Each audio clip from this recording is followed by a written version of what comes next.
Hello everyone, आप सब कैसे हैं? मैं उम्मीद करता हूं कि बहुत अच्छे होंगे और अपनी पढ़ाई को बहुत अच्छे से कर रहे होंगे।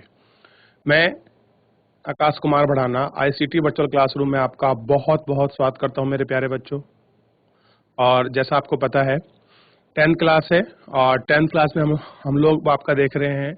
हमारी बुक है विश्व एवं समकालीन भारत। देखिए, पहले जो आपका लेक्चर हुआ था आपका यूरोप में राष्ट्रवाद, हम उसको बहुत अच्छे से आपका पढ़ चुके हैं, उसको अच्छे से देख चुके हैं। आज हम बात करेंगे भारत में राष्ट्रवाद की, कि भारत में राष्ट्रवाद क्या है, कैसे उसका उदय हुआ, क्या स्थिति थी।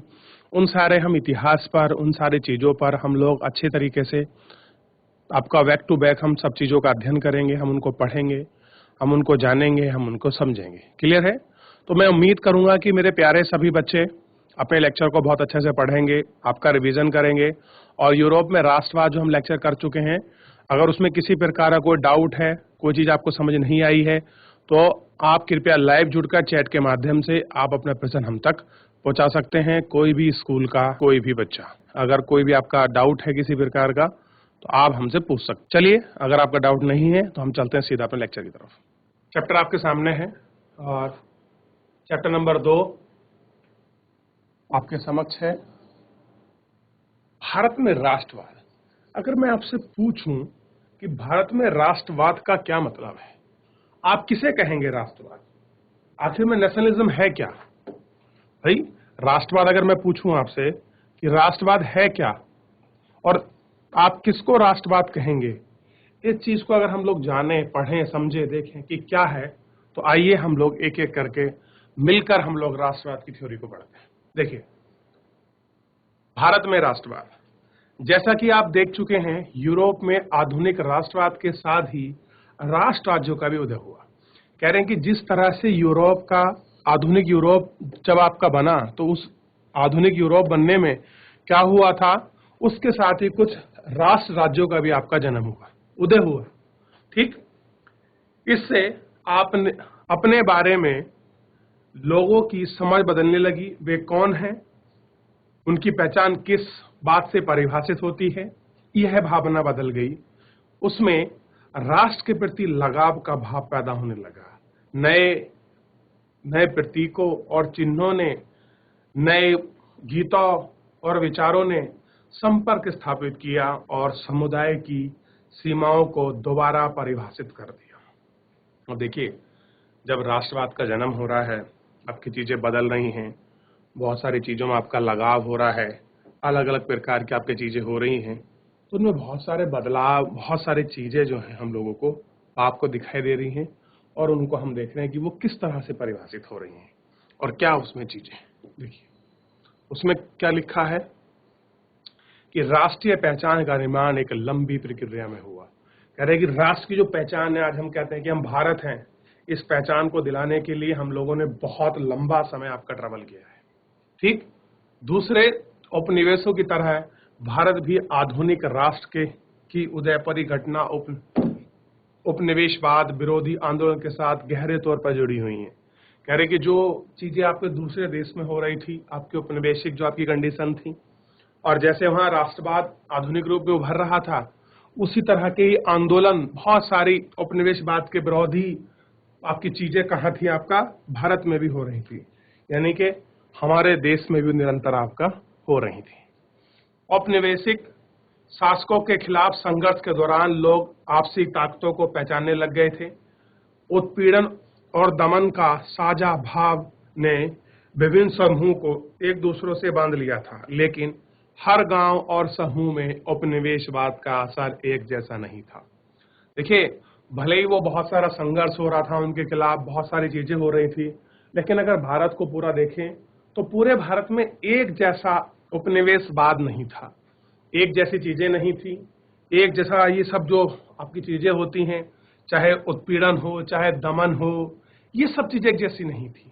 क्योंकि सबका असर, इम्पैक्ट, इफेक्ट क्या था, अलग अलग था, उनके अनुभव भी अलग थे और स्वतंत्रता के मायने भी भिन्न थे।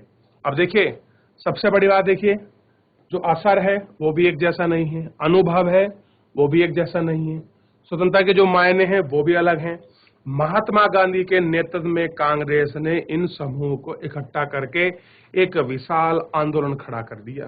यानी कि महात्मा गांधी ने क्या काम करा, कांग्रेस का नेतृत्व किया और नेतृत्व करके एक विशाल जो आंदोलन था उसको खड़ा कर दिया।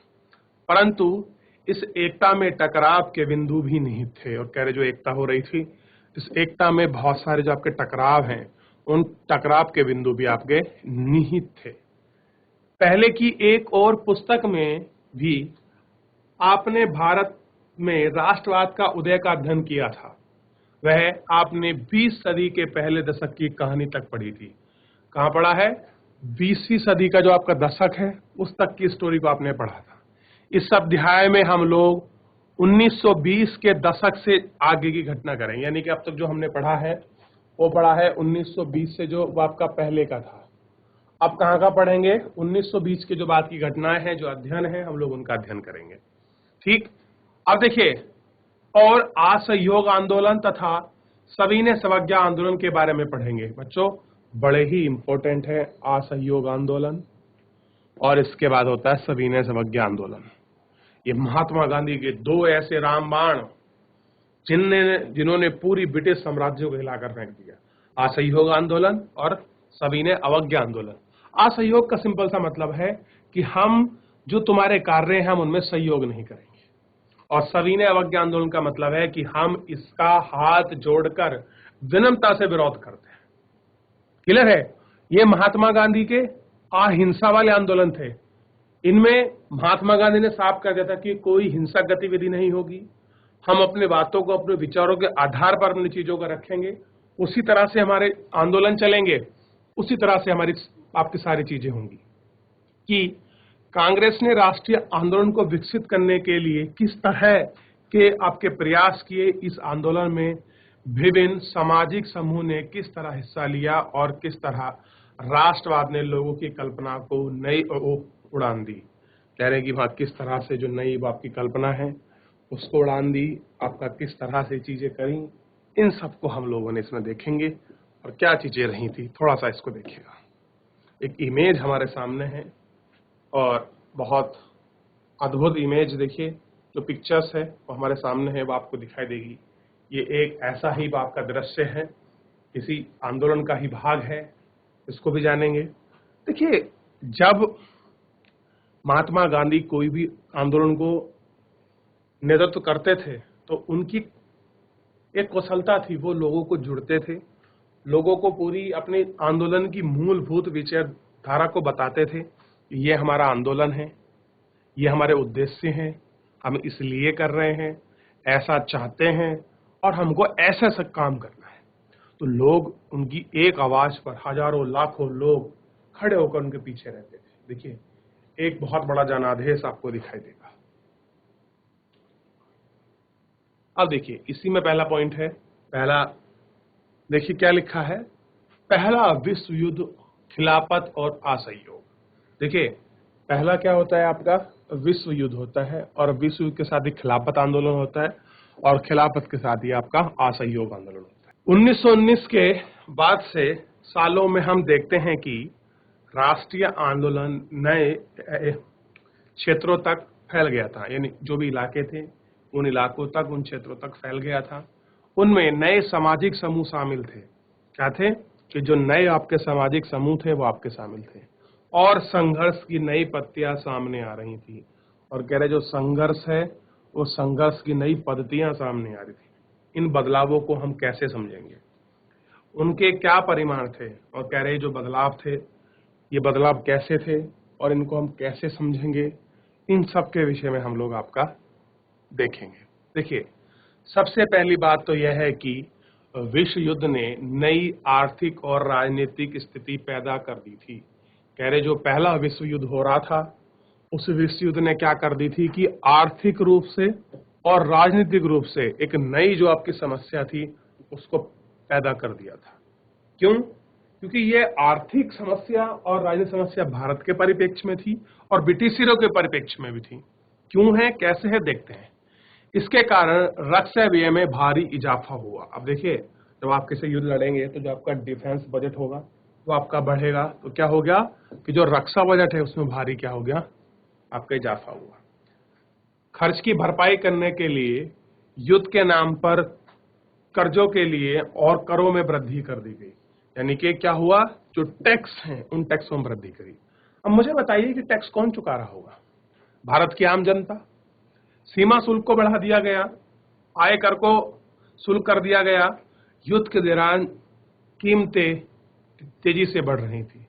कह रहे जो युद्ध हो रहा था, वो युद्ध के दौरान जो आपकी कीमतें थी वो बहुत तेजी से बढ़ रही थी।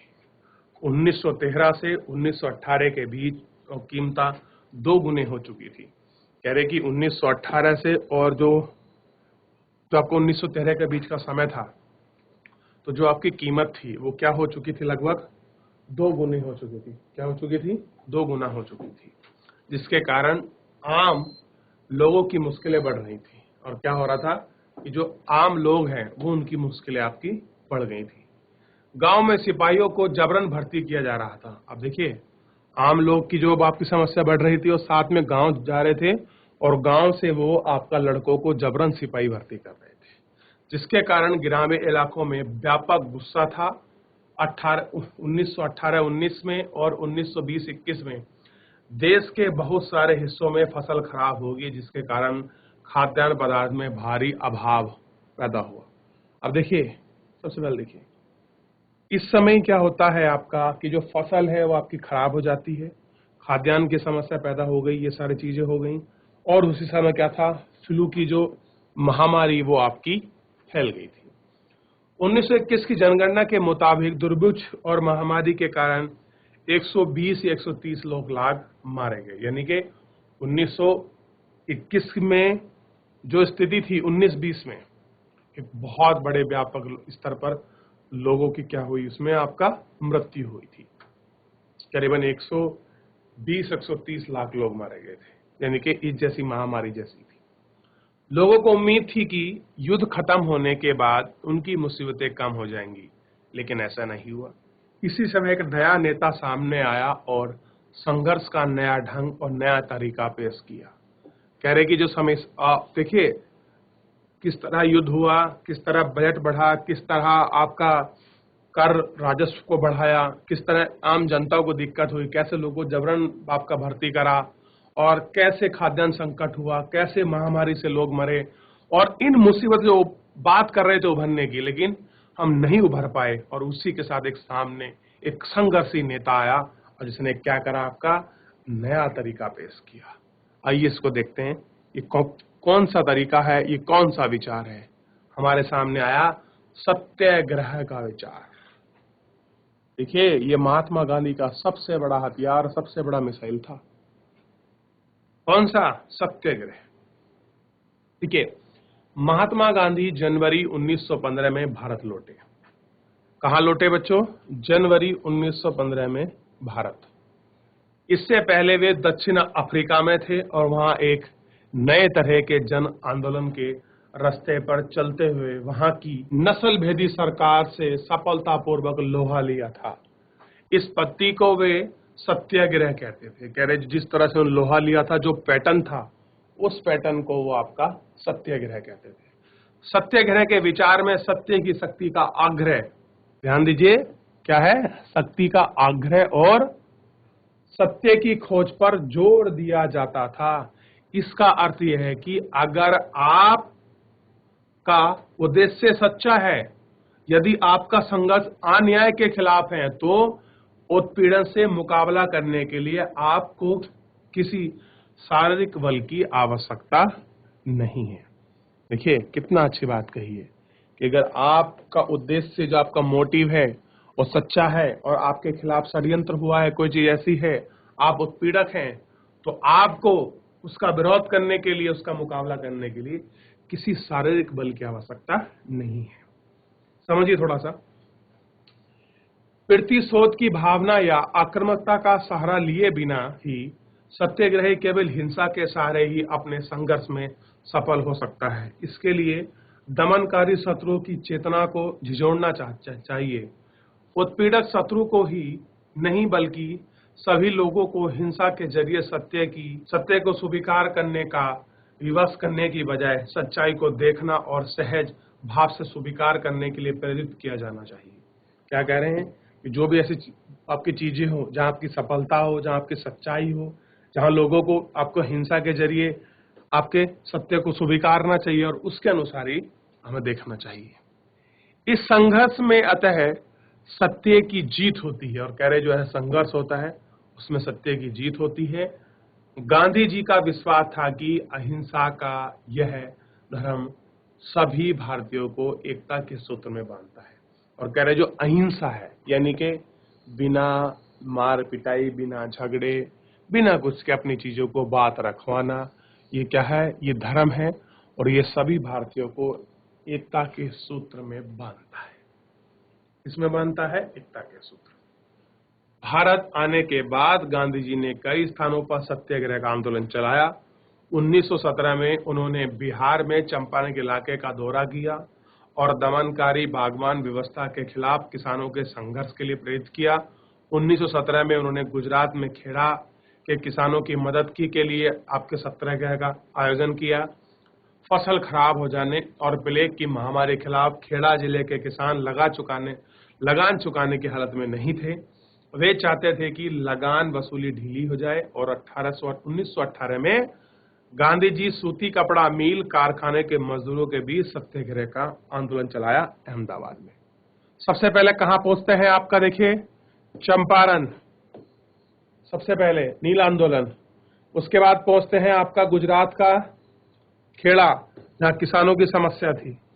उसके बाद आपका पहुंच जाते हैं फिर जो आपके 1918 में जो आप कपड़ा मिल थे, जो आपके मजदूर थे अहमदाबाद में, उनकी मदद के लिए, शासन प्रशासन को गिराने के लिए, उसके लिए वो कोशिश करते हैं कि क्या हो जाए आपका, जो इन लोगों को सरकार से रियायत मिल जाए, ठीक, और इसके लिए वो आपका प्रयास करते हैं, ठीक है ना। और क्या करते हैं, अहमदाबाद चले जाते हैं, यानी कि वो बैक टू बैक अपने सत्याग्रह को करते जा रहे थे। देखिए कुछ और देखते हैं। सबसे पहले एक ये इमेज है, और ये साउथ अफ्रीका की है। इतनी बड़ी मात्रा में, देखिए ऐसा नहीं है कि जो महात्मा गांधी हैं वो उनको विचारों को, उनकी चीजों को केवल यहीं माना जाता, नहीं, महात्मा गांधी के विचार पूरे विश्व के लिए प्रासंगिक हैं।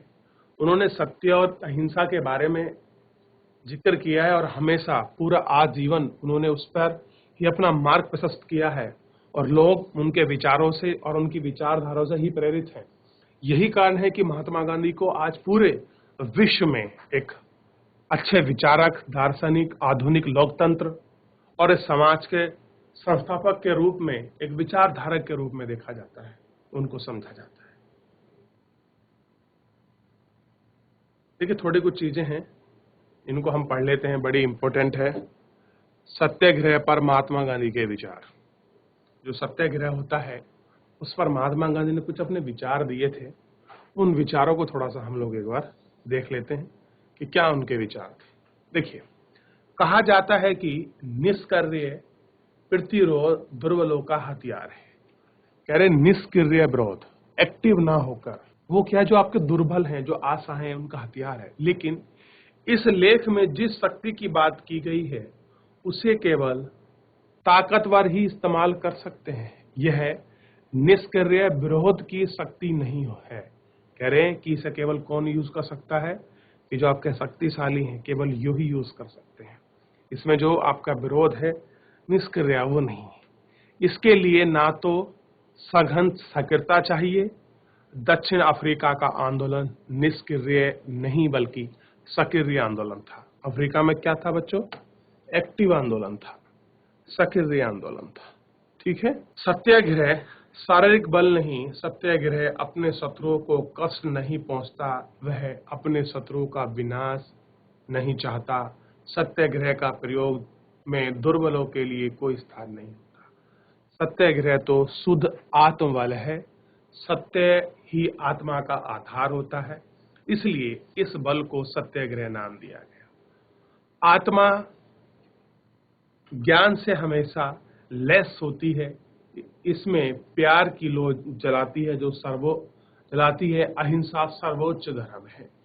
कह रहे जो अहिंसा है वो क्या है, आपका सर्वोच्च धर्म है, ठीक। इसमें कोई निसंदेह नहीं है कि भारत में विनाशकारी शस्त्रों के मामले में ब्रिटेन यूरोप का मुकाबला नहीं कर सकता। अंग्रेजी युद्ध के देवता की उपासना करते हैं, वे सब हथियारों से लैस हो सकते हैं, होते जा रहे हैं। भारत में करोड़ों लोग कभी हथियार लेकर नहीं चल सकते, उन्हें अहिंसा का धर्म को ही आत्मसात कर लिया गया। और देखिए उन्होंने अपने विचार दिए हैं कि जिस तरह उस समय की बात कर रहे हैं कि क्या चीजें हैं, कैसे स्थिति है भारत की, और कैसे हम अपना अहिंसा को अपना धर्म बनाकर सत्य के रूप में हम उसको प्रयोग कर सकते हैं, कैसे हम उसको देख सकते हैं, कैसे हम उसको माप सकते हैं।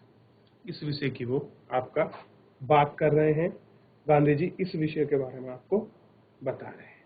ठीक है, अब देखिए बात करेंगे रॉलेट एक्ट की। बड़ा फेमस है रॉलेट एक्ट, और इस एक्ट ने बड़ा ही आपका विरोध का सामना किया था भारत में। देखिए इसकी कामयाबी से उत्साहित गांधी जी ने 1919 में प्रस्तावित रॉलेट एक्ट 1919 के खिलाफ एक राष्ट्रव्यापी सत्याग्रह आंदोलन चलाने का फैसला किया। बच्चों किसके खिलाफ? 1919 में आपका रॉलेट एक्ट के खिलाफ। कैसा बच्चों? एक राष्ट्रव्यापी आंदोलन चलाने का उन्होंने फैसला किया। भारतीय सदस्यों के भारी विरोध के बावजूद इस कानून को इंपीरियल लेजिस्लेटिव काउंसिल ने बहुत जल्दबाजी में पारित किया। कह रहे कि जो भारतीय सदस्यों ने इसका बहुत विरोध किया इस कानून का, लेकिन इंपीरियल लेजिस्लेटिव ऑफ काउंसिलिंग ने इसको क्या किया, बहुत जल्दबाजी में आपका पारित कर दिया। इस कानून के जरिए सरकार को राजनीतिक गतिविधियों को कुचलने, ध्यान रखिए ये मेन है इंपॉर्टेंट, राजनीतिक गतिविधियों को आपका कुचलने और राजनीतिक कैदियों को 2 साल तक बिना मुकदमा चलाए जेल में बंद रखने का अधिकार मिला। यानी कि जो लोग ब्रिटिशरों के खिलाफ गतिविधि करेंगे, राजनीतिक गतिविधि करेंगे, उस गतिविधि को दाबने के लिए, मत कुचलने के लिए उन कैदियों, उन लोगों को ब्रिटिशर लोग आपका पकड़ सकते थे। पकड़कर 2 साल तक बिना जमानत के, बिना मुकदमे के जेल में उनको बंद रख सकते थे। ऐसा उनको अधिकार मिला था इस रॉलेट एक्ट से, और यही कारण था कि भारत में इसका महात्मा गांधी जैसे बड़े नेता इसका विरोध कर रहे थे। ठीक, महात्मा गांधी ऐसे अन्यायपूर्ण कानून के खिलाफ अहिंसक ढंग से नागरिकों को अवज्ञा करना चाहते थे कि 6 अप्रैल को एक हड़ताल शुरू होना था। विभिन्न शहरों में रैलियां, जुलूस का आयोजन किया गया। रेलवे वर्कशॉप में काम कामगार हड़तालों पर चले गए, दुकानें बंद हो गईं। इस व्यापक जन उभार से चिंतित तथा रेलवे टेलीग्राफ जैसी संचार सुविधा के भंग हो जाने की आशंका से भयभीत अंग्रेजों ने राष्ट्रवादी पर दमन करना शुरू कर दिया। अमृतसर में बहुत सारे स्थानीय नेताओं को हिरासत में ले लिया गया। गांधी जी ने दिल्ली में आपका प्रवेश करने पर पाबंदी लगा दी। 10 अप्रैल को पुलिस ने अमृतसर से एक शांतिपूर्ण जुलूस पर गोली चला दी। इसके बाद लोग बैंकों, डाकघरों, रेलवे स्टेशन पर हमला कर दिया, मार्शल लॉ लगा दिया गया और जनरल डायर को कमान संभाल दी गई। किसको मिल गया? जनरल डायर को मिला पूरी कमान। 13 अप्रैल को जलियांवाला बाग हत्याकांड हुआ। ध्यान दीजिए, 13 अप्रैल को क्या था? जलियांवाला बाग हत्याकांड। यानी कि रॉलेट एक्ट के विरोध में ही जलियांवाला हत्याकांड में क्या हो रही थी? सभा हो रही थी। डॉक्टर सफरुद्दीन आपका किचलू को आपका पकड़ लिया गया था। उनको छुटाने के लिए एक शांतिपूर्ण सभा हो रही थी जिसमें जनरल डायर ने अंधाधुंध तरीके से फायरिंग कर दी थी। उस दिन अमृतसर में बहुत सारे गांव वाले सालाना वैसाखी मेले में शिरकत करने के लिए जलियांवाला पहुंचे थे। पहुंचे क्यों थे? क्योंकि उस दिन वैसाखी का मेला था, इसलिए लोग वहां बाग में जमा हुए थे। काफी लोग तो सरकार द्वारा लागू किए गए दमनकारी कानून का विरोध आपका प्रकट करने के लिए एकत्र हुए थे। यह मैदान चारों तरफ से बंद था। शहर से बाहर होने के कारण वहां जुटे लोगों को यहाँ पता नहीं था कि इलाकों में मार्शल लॉ लागू है, और कह रहे हैं कि जो लोग वहां आए थे उनको खुद नहीं पता था कि इस शहर में आपका मार्शल लॉ लगा हुआ है। जनरल डायर हथियारबंद सैनिकों के साथ वहां पहुंचा और जाते ही उस मैदान के बाहर निकल के सारे रास्ते बंद कर दिए। उसके बाद उन्हें सिपाहियों ने भीड़ पर अंधाधुंध गोलियां चला दी, सैकड़ों लोग मारे गए। बाद में उसने बताया कि सत्याग्रह के जहन में दहशत एवं विषक की भावना पैदा करने का एक नैतिक प्रभाव उत्पन्न करना चाहता था। क्यों करा उसने ऐसा? वो बता रहा था कि जो सत्याग्रही है वो उनके जहन में एक दहशत, एक डर उत्पन्न करना चाहता था, इसलिए उसने ऐसा क्या किया, आपने गोली चला दी। किस तरह से ये सारी चीजें हुई हैं और किस तरह से घटना हुई हैं जिनमें राष्ट्रीय आंदोलन को उभारा है, अखंडता दी है, इनको मजबूती की है। जैसे जैसे जलियांवाला बाग की खबर फैली, उत्तर भारत में बहुत सारे शहरों में लोग आपको सड़क पर उतरने लगे, हड़तालें होने लगी, लोग पुलिस के मोर्चे निकालने लगे और सरकारी इमारतों पर हमला करने लगे। सरकार ने इन कार्रवाई को निर्मम तरीके से कुचलने का रास्ता अपनाया। सरकार लोगों को अपमानित और आतंकित करना चाहती थी। सत्याग्रह को जमीन पर नाक रगड़ने के लिए, सड़क पर घिसकर चलने के लिए और सारे सभ्यों को सलाम करने के लिए मजबूर किया गया। लोगों को आपका कोड़े मारे गए, गांव गुजरावाला यानी कि पंजाब पर बम बरसाए गए। हिंसा फैलते देख महात्मा गांधी ने आंदोलन को वापस लिया। क्यों?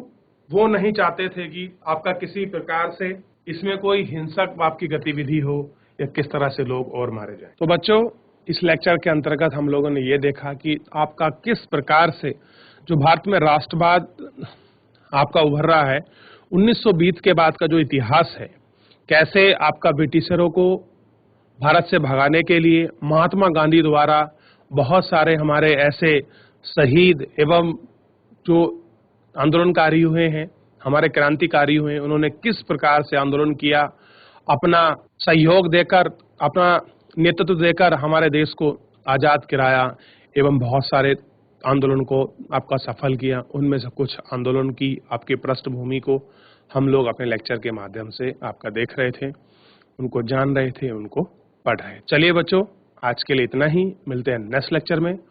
तब तक के लिए अपना ध्यान रखिए, स्वस्थ रहिए, अपनी पढ़ाई को बहुत अच्छे से करते रहिए और आप लेक्चर का रिवीजन कीजिए। मुझसे जुड़ने के लिए आपका बहुत बहुत धन्यवाद।